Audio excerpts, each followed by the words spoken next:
try to give my 10 speeches again. The great thing about the icebreaker is that the standards are so low, I could just kind of come up here and read my notes. But I hope my bio is not too plaintive. I was born in Big Rapids, Michigan. If I were a good storyteller, I would say like on a hot summer day in 1973, I was born. But I'll work on that storytelling a little bit more. But I'm from Big Rapids, Michigan. That's where I grew up. My dad was a pharmacy professor at Ferris State University. My mom was a homemaker.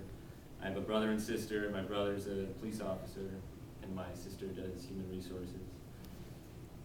So I mean, Big Rapids is a pretty idyllic town. There's not a lot of crime. There's a lot of woods and nature.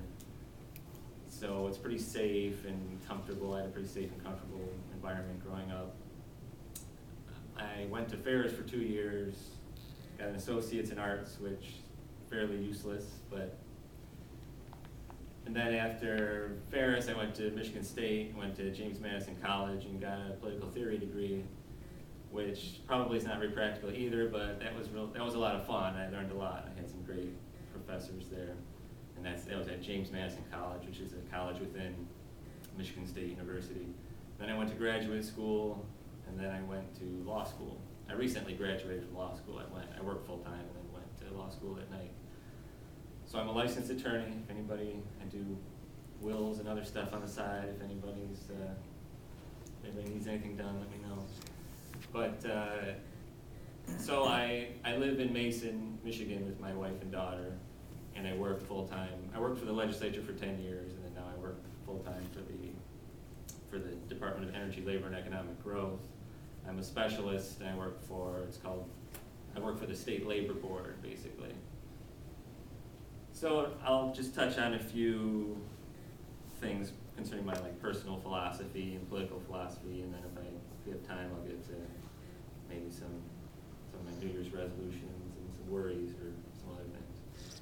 So my personal philosophy, I would describe myself as somewhat conflicted. I would say I'm a romantic who kind of hides behind sarcasm. So in other words, I'm hopeful for the best, but I expect the worst out of people. I don't know if that makes any sense. So I believe people can be transcendent, they can be noble, and I accept the fact that good people are often fallible and fall short. So when I use the term romantic, I'm kind of talking about it in a larger sense, and this is the definition to keep in mind.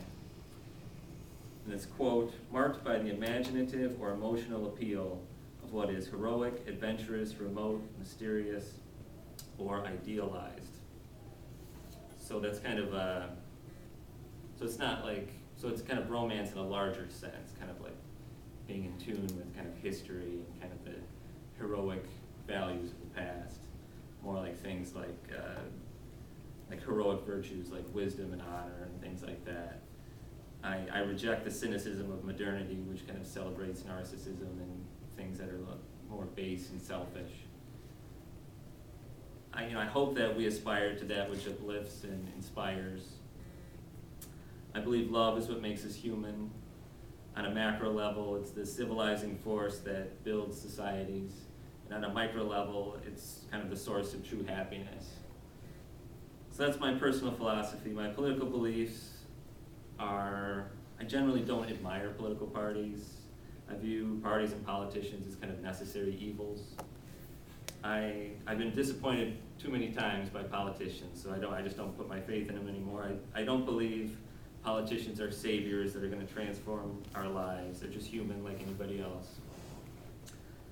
But I do love the Founding Fathers because I think they got it right, basically. They set up a system of a balance of powers, and as Alexander Hamilton said, where ambition is made to counteract ambition. So you've got kind of these kind of driven, selfish people, not always selfish, there are a lot of good people who are going to politics, but you have people who are out to achieve something, and you set up a system where their ambition is counteracting each other. So you have a separation of powers and federalism, and all that stuff works to kind of preserve our freedom. And even the two-party system kind of is an important player in that. So ideologically, I'm conservative. Coming out of the closet, I don't think that's a big surprise. I admire people like Charles Krauthammer and Bill Kristol. I'm not, maybe I'm a moderate since I'm not really a Glenn Beck or Rush Limbaugh. I don't embrace them quite, as much. But, I believe in limited government, but I believe government can do a lot of good things. I think sometimes that's lost. I think sometimes conservatives don't realize what good government does do and can do. So just to kind of wrap up, one of my New Year's resolutions was to network, because I'm kind of antisocial, so my wife is like kind of harassing me to kind of network more. So I started my Facebook. I started a Facebook site this weekend for the first time. So if you guys have any ideas on how to expand my Facebook empire, let me know. So just wrap it up with that. I guess what I'm afraid of the most is time these days. I'm afraid that I won't have time to kind of become the person I would like to be, or time to achieve the goals that I would like to achieve. So with that, my time's up.